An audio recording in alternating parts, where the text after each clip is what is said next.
This is the Dallas Morning News.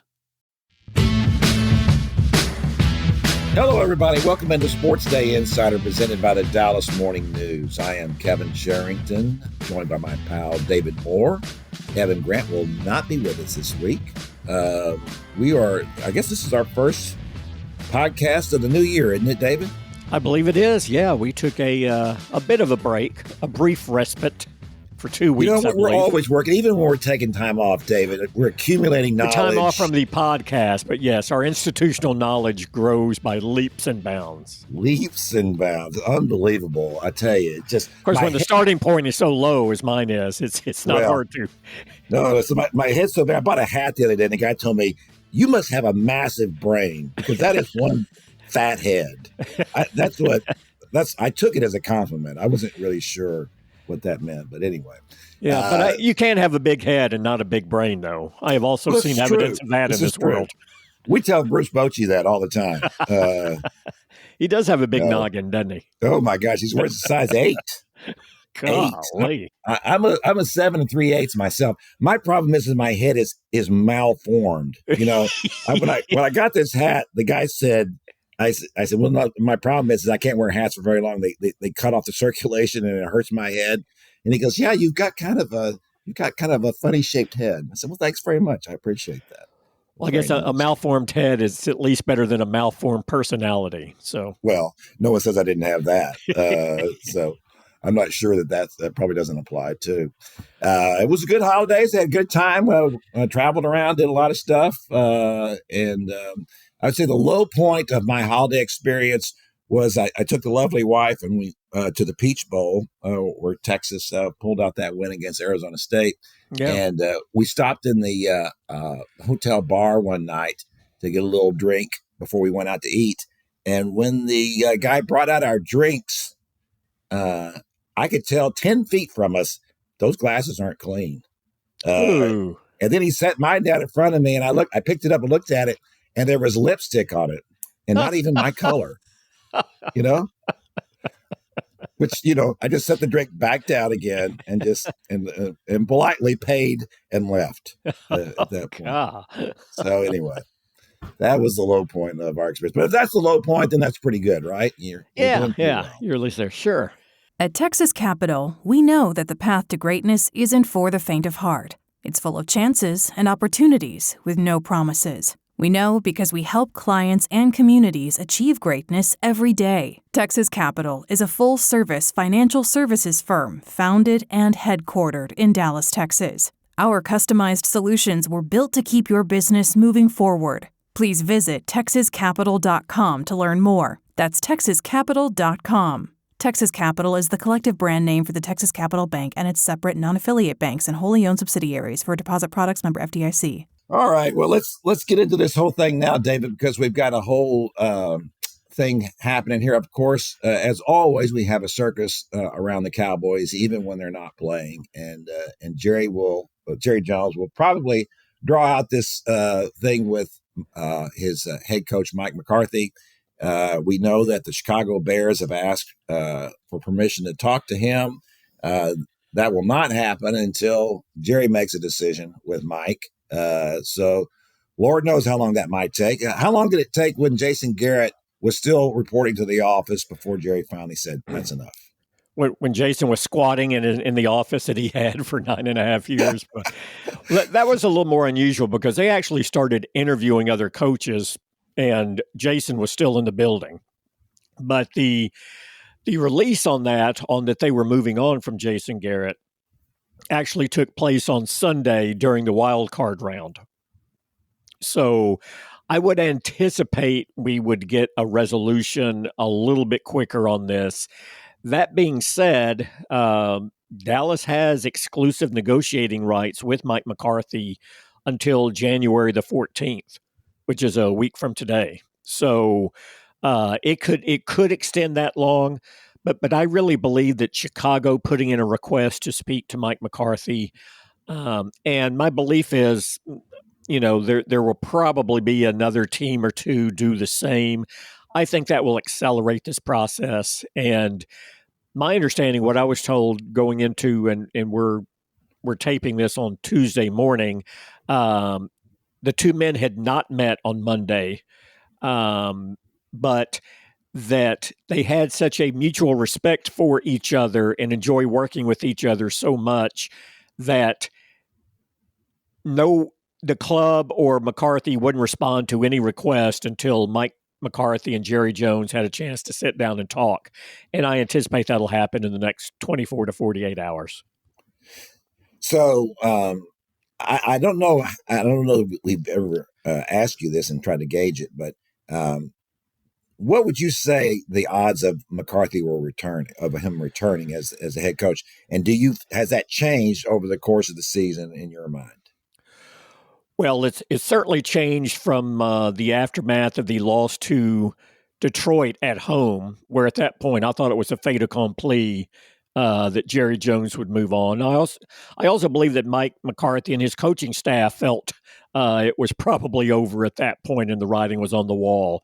But the way this team responded from that point, while continuing to lose key players and shuffling lineups every week, and I think it showed that the culture is in place. They're still listening to this guy. There are some positives that came out of one of the worst seasons. This was only the fourth losing season in the last 20 years. I know Cowboys fans think it's worse than that because of the lack of playoff success, but this was only the fourth losing season in 20 years. And that's a pretty good stretch of at least regular season accomplishment. So I look, this is from, no one has said this to me directly, but from the people I've talked to in the last few weeks and months, trying to keep up with this and get a feel for where it would go. My belief is that when they get together to talk, it will naturally evolve into a discussion about Mike McCarthy coming back. And then at that point, what we don't know is, can Jerry Jones wrap his head around paying the going rate for what a head coach with Mike McCarthy's credentials commands in today's market? Or will these two part because Jerry just doesn't want to pay that money to a coach and he'll go in a different direction? So I think they will talk about coming back. But I think length of contract and size is obviously a big hurdle. And what are the conditions on coming back? What are the staff changes? What are the off-season approach the team takes? And, I think there are a lot of things for the two men to work through and discuss. But I do think they will get to the point of discussing coming back. And then when you get into the details, we'll see where it goes from there. Well, let's just kind of look at some of those numbers. I've seen a report that we assume he's making around $8 million, and that right some of these coaches yeah. that are getting jobs now are making, like Ben Johnson might get $18 million to be a head coach. Well, and Mike McCarthy retained Don Yee, who he didn't have when he signed the first contract. Don Yee represents two head coaches, Sean Payton and Jim Harbaugh. And you look at their contracts, I believe they're around $17 million and $18 million. So now Mike McCarthy is not the sort to say, look, I need one more dollar than Sean Payton because of what, and I do think he's willing to build in incentives to a point, but also you don't want to be paid half of contemporary who you have accomplished as much or more than. So, and if you don't get that commitment from an owner, not just Jerry Jones, any owner, why put yourself in that position? So Mike McCarthy's been around long enough to know what he wants and what he's comfortable doing and what a lack of commitment would mean, and then moving on. And from talking to people, I think Mike McCarthy wants to come back. He would prefer to come back, but he is open to the possibility that they can't make a deal work. And if that's the case, I think he's happy and content moving on as well. That's not his preference, but I do believe that he would be open to that and really wouldn't be too bothered by it. I have to say, I've kind of come around on this. I think the issue for me, or at least it should be for Jerry Jones, is that if he brings Mike McCarthy back, and if the team stumbles coming out of the gate next year, well, then the crescendo from fans will just be crushing, at Yeah. that point. And then you have carried this, weight into the new season, right? Yeah. It's kind of like you've built this thing up so big now that fans are wanting to see him go. And then if you kind of ignore all that, what the Mars did with the Giants, that Brian Daboll gets the job to come back, is just phenomenal to me. If you look at that situation, you say, well, my God, why wouldn't you bring Mike McCarthy back? He's twice the coach that he is and done twice as much as what he has done. And how does he keep his job? So it is an interesting conundrum here. To me, is the problem is if they do stumble coming out of the gate next year, then you have probably really rejected the fan base at that point, and who knows how they react to that. Yeah, that's a great point. And I think there's several other things here. Look, if Jerry goes to his default mode and conducts business as he has, as we've seen him do it in the past with coaches, I believe Mike McCarthy's gone, because what does Jerry Jones do when he feels that the fan base is at the end of its rope from a frustration standpoint? To sell hope and excitement, you've got to get a new voice in there. You've got to get a new face. But I think the other side of that, more so than any year that I remember covering, I think the fan base has honed in on the fact of, well, wait, if the Jones family doesn't change how it conducts business, bringing in a new head coach is not going to do anything. This team's had some pretty good head coaches, and you haven't broken that, divisional round ceiling that's been sitting over this franchise for 29 years. So I think it's interesting, because I think if you view it strictly as a referendum on Mike McCarthy and the job he's done, I think Jerry would move on and look, I'll get another guy in here. I can get everybody excited about a new beginning. We'll go from there. But if Jerry acknowledges that the failure this season was a referendum on what him and Stephen Jones did as far as building the roster, I think he's more likely to keep Mike McCarthy and maybe tweak a few minor tweaks in the offseason approach. But even then, I don't think you're going to see a much different offseason than what we saw last year, which really frustrated fans. So let's say this. Let's say he brings back Mike McCarthy. What are the chances he's still running the offense? Well, I think that would be one thing they would discuss, right? And I think Mike McCarthy would feel that this team's at its best when I'm running the offense. Being perfectly aware, I think there's a lot of rationale to explain why this offense took such a severe drop this year. Starting two rookie offensive linemen who played different positions in the NFL than they did in college. Not having really any receiver behind. The best receiver behind CD Lamb goes out early in the season with a knee injury. And the tight end, Jake Ferguson, did not build on what he had put in place the first 2 years. Early concussion, then got beat up, and you didn't see him. This was his worst season, I thought, in his 3 years in the league. And, they went down. And again, this goes back to the offseason, refusing to address the running back position and bringing back Ezekiel Elliott, which was a colossal flop in misjudgment and team building.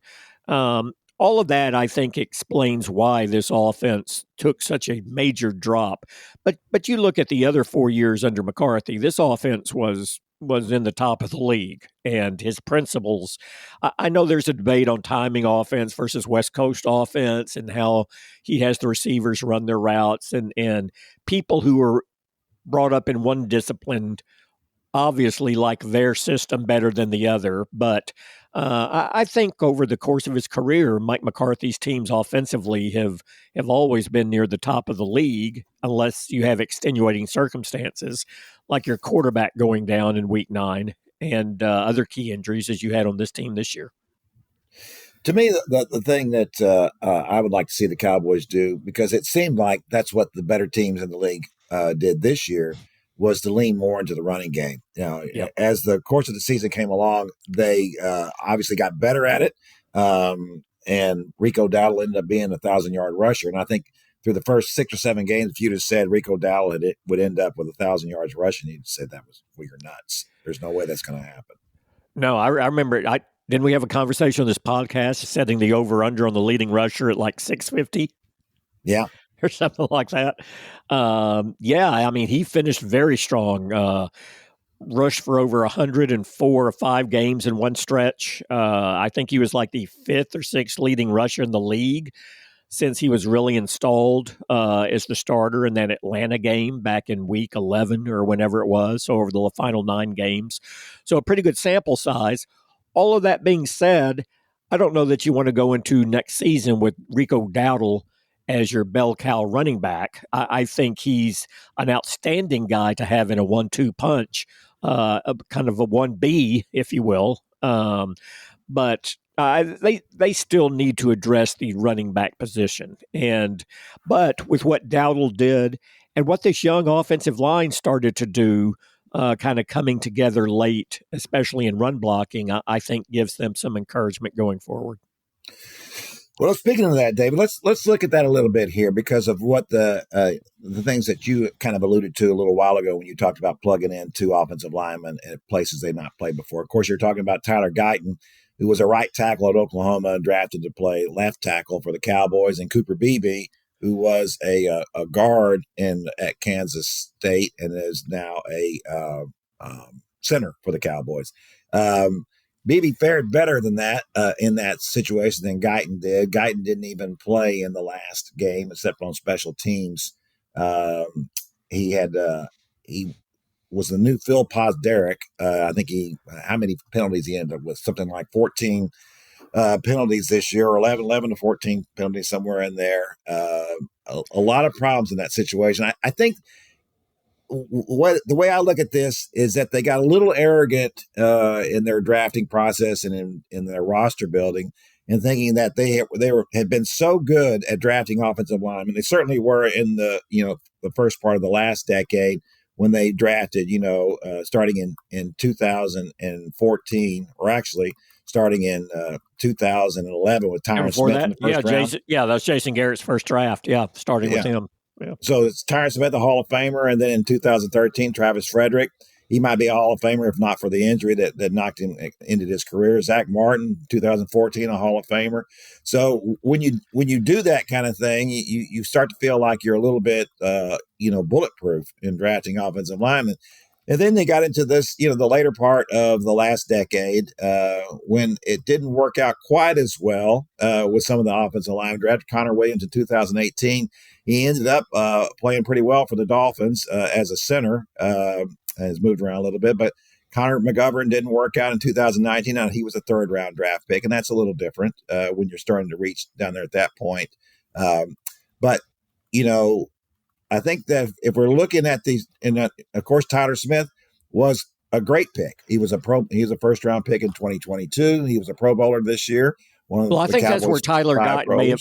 Yeah, I think that's where they may have gotten a little over their skis with Tyler Guyton, because really the profile on Tyler Smith and Tyler Guyton was pretty similar going into the draft. They weren't on that first plateau of linemen. They were kind of at the top of that second plateau, who were considered raw, would need a little work, but would be a good starter in the league, but would probably need a little work. Maybe not someone you should count on to plug in and play immediately from day one.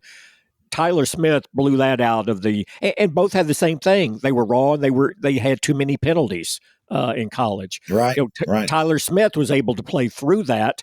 Not only that, he did it at 2 positions. I mean, they trained him at left guard all year. Tyron Smith went down just before the opener, and they swing him outside, and he's really outstanding for a rookie. And I think they felt that, we see the same raw physical skills in Tyler Guyton that we saw in Tyler Smith. We hear and see a lot of the same questions with Tyler Guyton that there was about Tyler Smith. It worked with Tyler Smith immediately. We'll make it work with Tyler Guyton immediately too. And it did not. In fact, now he had some nagging injuries, but as the season went along, he actually played less later in the season, because I think they wanted him to step back and kind of, sometimes if you get into a bad pattern early, it's better to step back than continually repeating your mistakes as you're trying to compete. And so his time actually went down later because I think they felt that he just wasn't ready for the role that they had envisioned for him. So, I think that's a case of where their drafting prowess maybe had them misread how likely it was that Tyler Guyton could do the exact same thing that Tyler Smith did. So I think that hurt him there. BB, I think's played pretty well. I do think just physically and what he brings is that he'll actually be an upgrade over time from what Tyler Biotish was at center for them, who was a Pro Bowl center who went on to Washington. But first year in the league as a center after playing guard his entire career in college, naturally a learning curve there as well. Yeah, there's no question about that. Now, if we look at these last two drafts too, David, and like I said, Will Clay's did an outstanding job overall as the guy that's been in charge of the Cowboys draft since he took that over. In the late 90s and the early 2000s, if you want to understand why the Cowboys were so bad, you simply just have to look at those drafts. They were terrible. Since he has come aboard, they have had some outstanding drafts. They've also drafted some Hall of Fame players, as we just said, some of those offensive linemen. And certainly if you look at, taking Micah Parsons in the first round in 2021 and what he's been able to do there, they've had some players that they've also hit on at the back end of these drafts. If you look at 2022, besides getting Tyler Smith and Sam Williams, who looks like a very good player, they did get Jake Ferguson in the fourth round. Now, he did take a step back this year, and that's a cause of concern because he was very good. He did. Yes. Deron Bland in the fifth round, that was a terrific pick there. So they've had drafts like that. But in 23 and 24, we really haven't seen that so far. It's still early, obviously, but that 2023 draft, of course, with Mozzie Smith in the first round and Luke Schoonmaker in the second, that's, Mozzie Smith's just a guy. Luke Schoonmaker, just a guy. DeMarvion Overshown in the third round was a great pick. He has played far better for the Cowboys than I saw him play at Texas. I watched a lot of Texas games, and he was a good player. I did not see that kind of speed play in college that he has shown at the pro level. And of course, he just had two terrible injuries that are going to cost him 2 entire seasons. So he's basically, and again, as good as pick as he's been, will play 10 games in his first at least 2.5 seasons. There's a chance he returns in the second half of next year, but we'll have to see about that. And that was an injury to the same leg, which is also troubling very as well. Concerning. Absolutely. But so if you look at that, your draft and developed team, you can't take 2 years off as far as contributions from your draft class, and that's really where they've been, or at least spotty production. And Micah Parsons, I think, got better this year, but to the level of the impact you would expect a first-round pick, no. You still don't know how Luke Schoonmaker fits into this scheme offensively and what he can give them. And now you're going to be in year 3. So, these last 2 drafts to this stage have not produced like their previous drafts did, which is part of the reason they find themselves at 7 and 10. Yeah, absolutely. And that's why they really have to hit on this draft. And, of course, they're going to be drafting higher as well, right? That helps. And that makes a big difference, especially in rounds 3, 4, 5. That's where it really makes a difference in there. And Dallas is going to pick up an additional 4 compensatory picks in round 4 or 5. So that's they're going to have some more draft capital to play with, and they'll have more. They should hit more in the 3rd, 4th, and 5th round, and those additional picks give them the ability to move up in a 3rd round if there's a player there they really want to go get. Well, that's no question. What you want to be getting is in those top 100 players. And yes. If you look at in the last few drafts in 2024, their first pick was the 29th. It was the year before, it was the 26th. The year before that, the 24th. Then you go back to 2021 when they took Micah Parsons. He was the 12th pick. I'm not saying they're going to get another Micah Parsons with the 12th pick. No one's going to get that at 12 this year. But there will be a lot of interesting players available at that time. And I'm just wondering, David, we have talked about the running game and what they've done there. We've talked about, the fact that that they have done better there than they would expect. Rico Dowdle has been better, but they do need someone else there. But there's also a lot of running backs in this draft. There's a feeling out there that there might be a couple of dozen who could play and contribute, and maybe 10 or more who could start in the NFL. I've made my case for Cam Scatteraboo in the third round. He nearly brought the Peach Bowl down around the Texas ears in that game. Sure I don't know did. if his game translates to the NFL, but I just like him. He plays with an edge. I think the Cowboys could use a player like that who has that. I think the fans, if he were to play anything remotely approaching what he does in college, the fans in this market would love him. They love Deuce Vaughn, and there's no reason to love him. Yeah. So I think that there are some possibilities out there at that position. I'm wondering, David, if you think in the first round at 12, because it always depends on how people draft quarterbacks, and that drops the talent level down, because the quarterbacks are never rated as highly as the players, position players otherwise. Yeah. The teams gamble on quarterbacks because sometimes you feel like you have to. So you jump up and take them. At 12, it could be a very interesting situation as to what develops. They might get one of the top two wide receivers. They could get one of the top of the couple defensive tackles, maybe an offensive lineman. Let's say a Kelvin Banks from Texas, the left tackle who won all the big awards in college football this year, a really great pass blocker, was available. Could you see them reaching? I'm not saying reaching. That's a bad word to use here. Could you see them going for another offensive tackle in the first round?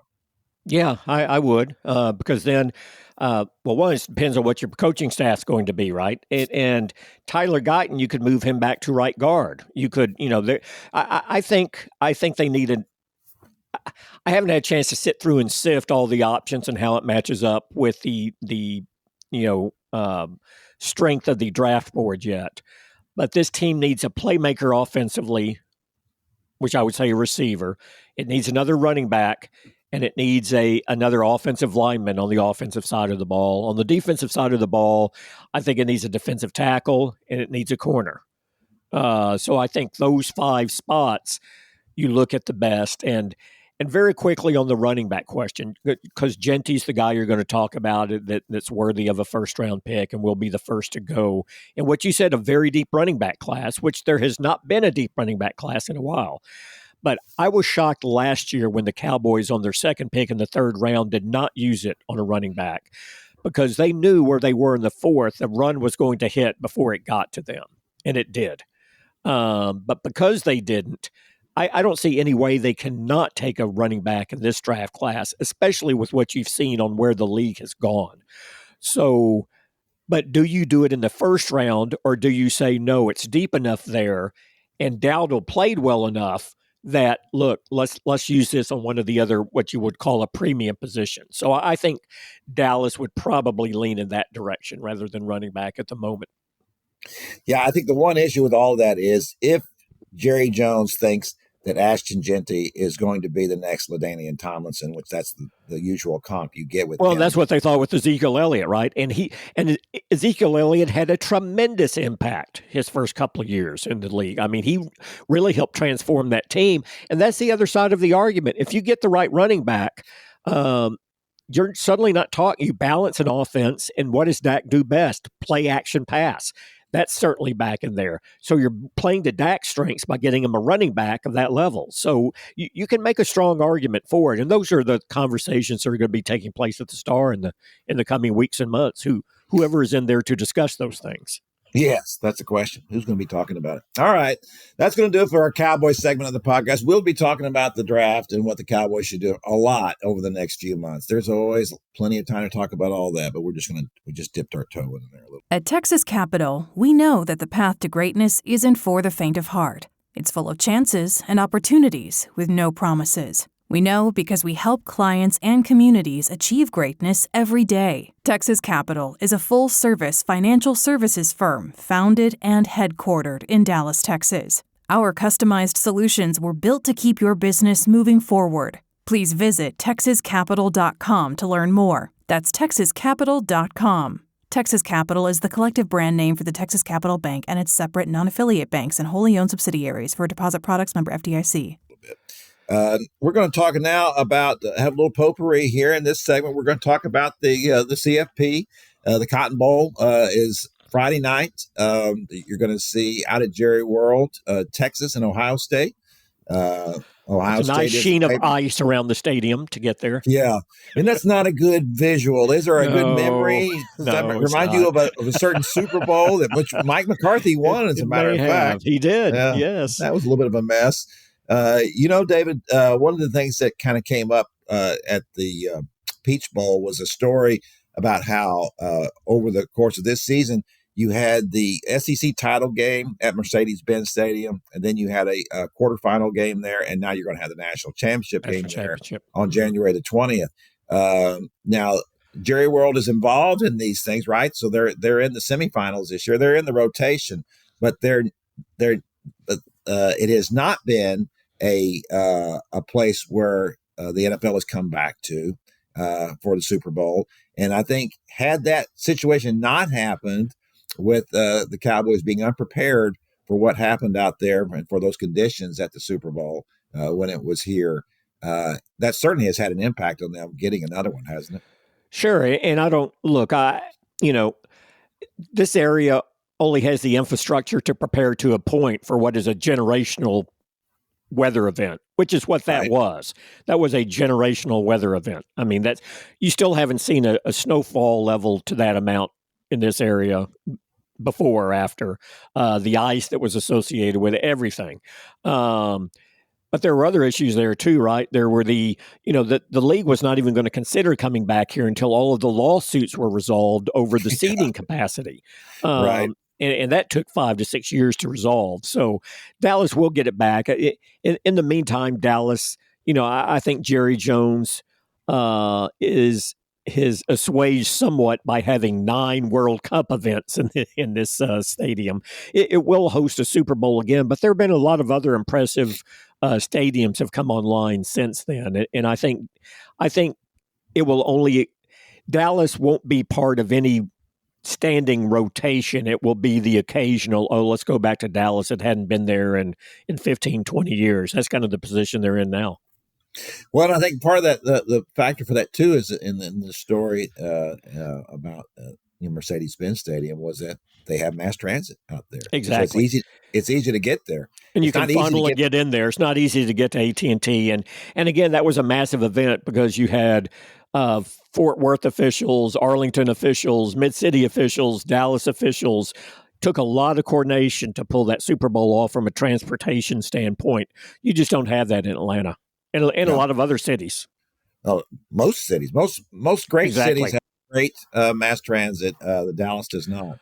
Nope. Neither does Houston. It's a blight on the record of this state, in my estimation. Yeah, that we have not been able to work out mass transit, because long term that's just going to be an issue going forward, and we have a tendency to be very short sighted in this state about lots of things. All right, that's enough politicking. Let's look at this game here, David.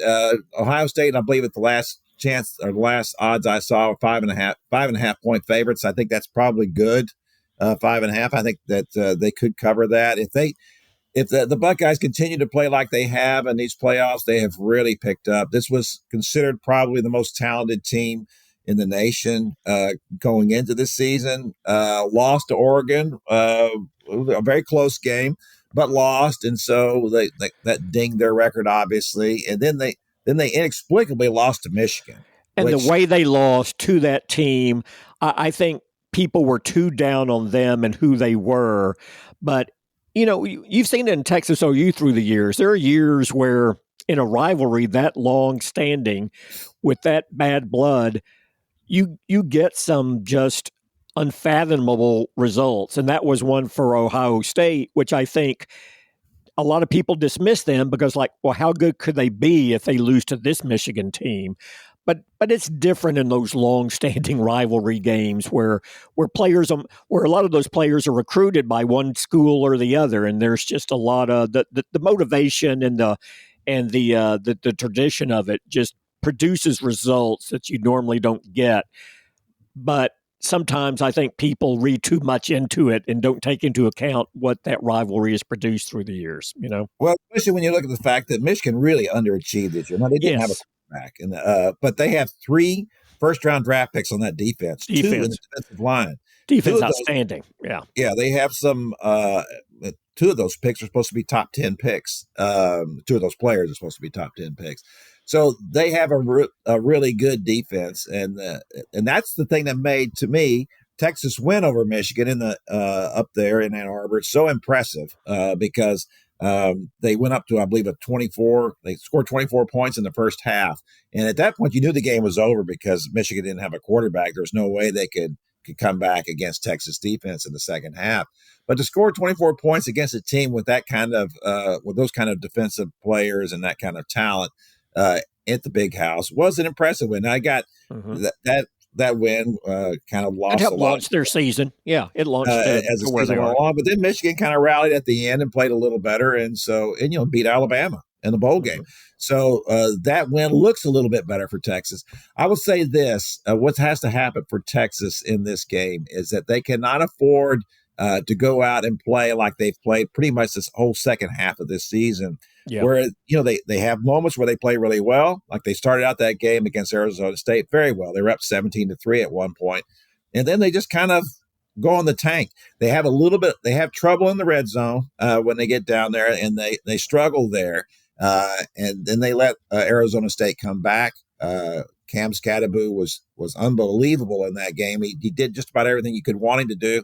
Caught a long pass, threw a touchdown pass, scored a 2-point conversion. He was the offensive MVP in a losing cause, which is pretty hard to do. But what happened in that game is that got to the end of it was that we saw the best of Quinn Ewers at the very end on a 4th and 13 in the overtime. He makes an audible, checks into something, and throws a touchdown pass, which tied the game at that point. And then I never understand these things, David. So Gunnar Helm, they run him on a route that they said they hadn't used since last year on first down in the second overtime, and he throws it for a touchdown. It's like, if this is such a good route, why don't you run it more often? Yeah, exactly. And again, and my question to you, and this will be, how many games this year, and when was the last one that Quentin Ewers was at his best from start to finish? Probably Florida. I'm guessing they're thinking back on it. He was really good in that game. But that's what they're going to need. I mean, they can still win, but I mean, it's like you say, they're not a team that handles early prosperity well, as far as really the pedal to the metal to keep the momentum going. They don't seem, and again, they're very good. I can see them beating Ohio State, but like you say, the way these first 2 games have played out in the postseason, and really kind of some of their inconsistencies late in the year, I think it's fair that Ohio State is favored for sure. Well, absolutely. They have some. Look, they've got 2 wide receivers that would be first-round draft picks. Because Jeremiah Smith is just a freshman. I'm assuming he's coming back. And then Emeka Egbuka, who is a guy that the Cowboys might even target in the first round of this draft. So they have just a ton of talent. Texas has a very good pass defense, and that's the one thing it has really going for it in this game. Although they were victimized in that Arizona State game as well, even though Arizona State doesn't have that kind of talent at wide receiver. They do have some talent at their quarterback position and at running back, but not at wide receiver. So this is going to be a serious upgrade, and Texas is going to have to really be at the top of its game. The knock on Quinn Ewers has been that, first of all, he was never very mobile, even when healthy. It appears that his right ankle injury might have abated enough that he could get around. He did score on a touchdown run against Arizona State. And that is going to be kind of paramount for them to win. Because if you're just relegated to being a pocket passer, it's just hard to win in football anymore, especially in college football. Everybody has a quarterback who can get loose a little bit. And that makes up for a lot of other problems, because you can account for a lot of things, but a quarterback who suddenly is out of the pocket and on the run, you just can't account for that kind of thing. And I think that has been an issue, and I'm sure that's the problem that most Texas fans have and why they want Arch Manning to be playing, because obviously he is a much greater threat as a runner than Quinn is. I do think that I thought that Arch Manning would play a bigger role in the game against Arizona State than he had been playing previously. And actually, looking back on it, I don't think he got in the game at all. I did ask Arch Manning that question during the week leading up to it, when he has gotten into games late and then the later part of the season, if there was actually a true RPO factor involved, or if he was just supposed to run the ball. And he kind of smiled and said, yeah, there's a little bit of pass in there, but you'd have to ask Coach Sark about that. So I think, if you're not going to give him the option to throw it, then there's no point in putting him out there, because they know he's going to run. Defenses are going to sit on that now for sure. Yeah. So I do think that Texas has a good chance to win this game. It's just going to require Texas playing its best game, because look, their biggest problem is that they did a bad job filling out their bracket. They're on the wrong side of it. If they've been on the other side, Georgia going into that game against Notre Dame in the Sugar Bowl, clearly was not as effective offensively without Carson Beck at quarterback. Gunnar Stockton did a great job against Texas in the SEC title game in the second half, but that was a little bit of a guy coming in here you don't know anything about, and he was very gutsy performance, but he only threw for 76 yards in that second half. It wasn't like he dominated them from a physical standpoint. And, with a little bit of film and time to work on it, Notre Dame showed that they could shut him down. I think Notre Dame is a good team, but neither one of those teams is nearly as good as Ohio State. So I do think there's a good possibility that this game Saturday is for the national championship. One of these two teams, whoever comes out of this game winning, I think is going to win. I would think so. Yeah. No, it should be. Really looking forward to it. Yeah, I mean, it's. I hope so. I hope it's a good game, David. Although it's a late game, David, and as you and I both know, those games are never fun on deadline, because if it's a good game, then you can't write your story. If it's a bad game, well, the story's in the bag, and I get it. And as soon as it's over, I hit the button, and there we go. Yeah, that's where I've tried not to be a jaded sports writer.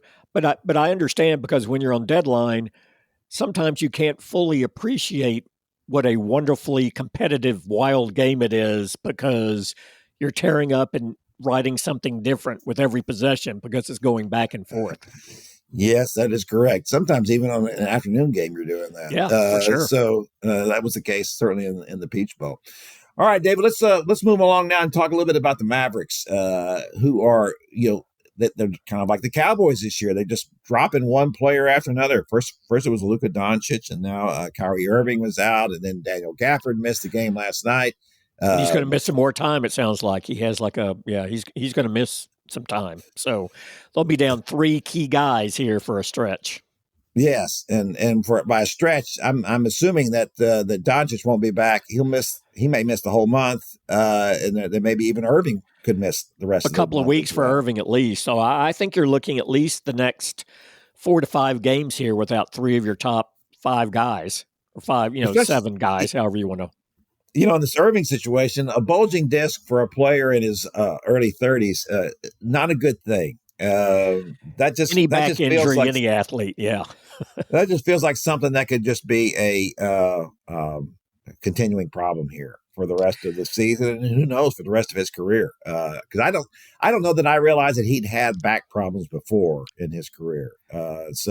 He did, and and again, it's because he didn't miss as many games last year as he had in recent years. And so sometimes when you get that season late in a player's career, you go, oh, okay, well, he's worked his way through that. They don't work their way through it later in their career. You may have a season where that is not an issue, but it's still there. And yeah, that's a concern that this is, they're saying a couple of weeks here, but it's also one where I think they will probably manage Kyrie Irving differently now the remainder of the season to get ready for the postseason because you want him to be at his best there. And given on what they did last year, you're expecting a long run. So you're going to have to sacrifice some regular season games and minutes to get there.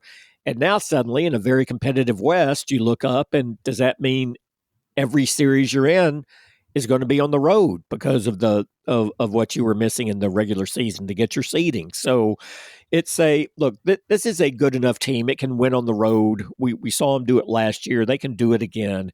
But it does put a team in a more difficult position over the 6 to 8 weeks of the postseason.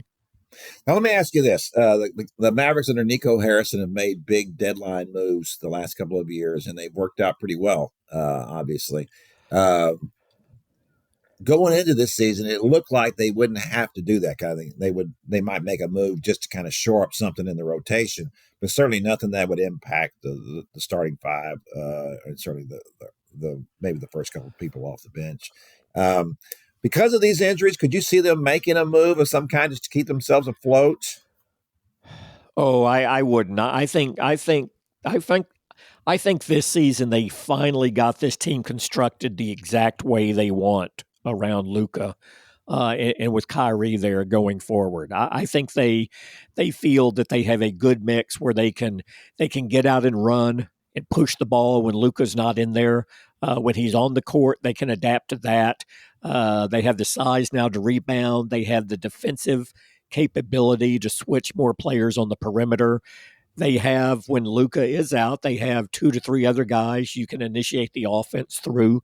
When you have a guy like Dinwiddie, who is arguably 10th or 11th, you have really good depth. I think this is the deepest team they've had. I think it's the team that best suits and complements what Luka Doncic does. I think you will see Nico Harrison take a different approach at this trade deadline than he has in recent years. Yeah, I think so probably too. As a matter of fact, what you've seen in the speculation nationally is that they might move Maxi Kleber because he is kind of fallen in the rotation, just so they can have a little payroll flexibility to bring back a guy like Quentin Grimes, who has played very well in his role with the Mavericks this year since they acquired him. He's even kind of seen as the third ball handler now, moved ahead of Dinwiddie, which really is kind of hard to believe considering what Dinwiddie had been for that conference final run a couple of years ago. Yeah.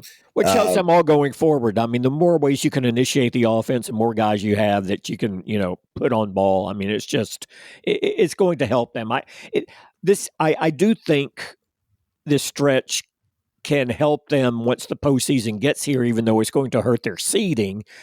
But there's also a fine line here. You don't want to go too long with guys playing beyond or outside of what their role is once everyone is in place, because you need to kind of hone that rotation and get it going. But they've shown they can adapt on the run the last couple of years. Jason Kidd has, with all these moves at the deadline, and still flourish. So I still think this is one of the top 3 teams in the league, and it's just about getting to the finish line with everyone healthy and back in their roles. And that's really the focus, I think, more so than what their seeding is going to be. Yeah, I think so too. I really do see this, this team going forward. This might even work out in their favor a little bit. These guys getting this midseason kind of time off. I think it could, for sure. They might be a little fresher going into the postseason than they have been in the past. So we'll see how it works out. They do certainly need to have about 20 to 30 games where they are all playing together, or at least 20 games, although they're playing together at the end of the season going into the playoffs and everyone being healthy. One last thing before we get out of here. What has been your take on Klay Thompson? I'm not really – I don't read too much into what Klay Thompson does or doesn't give you in the regular season. I really think he was a guy who was brought in to make a difference in the postseason. So if he has a prolonged stretch where he's not hitting during the regular season, I'm not overly concerned with that. This is the weapon you brought in. And look, even when he's not at peak Klay Thompson, he's still enough of a threat where I don't know that any team's going to leave him, in the course of a playoff game. So he helps balance the floor for you that way and give you more space on offense. So I always viewed him as more it's what he gives you in the postseason is not necessarily what he gives you in the regular season. Yeah, I agree with that. All right, that's going to do it for our podcast this week. We thank you for coming and listening. Be sure to come back, and we'll have more to talk about next week. We might even have Evan Grant back. I'm not sure. We may just kick him off the podcast altogether. I think that would be fair. Can we put it up for a vote? Well, we can vote next week. If he's not back, let's vote. I'm for a vote. I love a vote. All right, so from everybody in here to everybody out there, thanks, and we'll see you next time.